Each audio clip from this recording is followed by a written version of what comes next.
Grabe, sobrang excited ako dito sa paso na ito mga guys. Kasi ito yung sinasabi nila na paso na hindi nababasag or hindi nagkakrak. Oh, di ba? Meron pala nun.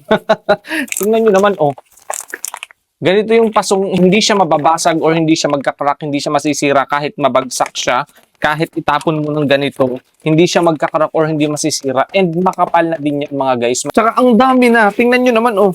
Pang madamihan pala talaga yung mga paso na to pag nag-check out ka. Tingnan nyo naman mga guys, oh. Bali ganito siya mga guys. Tingnan nyo naman kung gaano kadami. 50 pieces na to. Tapos alam nyo ang maganda dito sa paso na to mga guys. Kahit mabagsak siya, kahit malaglag. Tingnan nyo naman, oh.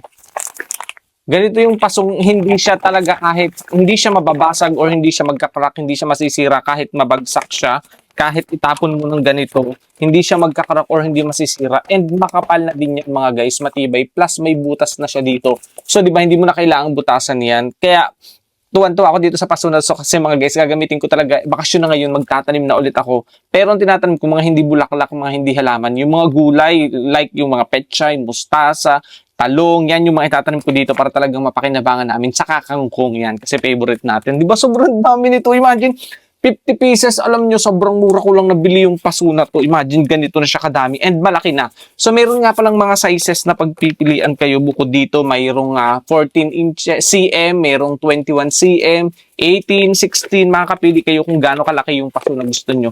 Tingnan nyo naman, sobrang ganda, di ba? Hindi siya nasisira, hindi siya nababasag, hindi nagkakarak kasi bumabalik siya sa dati. Hindi siya nadideform, bumabalik siya sa dati. Ganyan, di ba? Kaya kung gusto nyo ng ganito katibay na paso pang matagalan at pang maramihan na din, so check out nyo na din yan.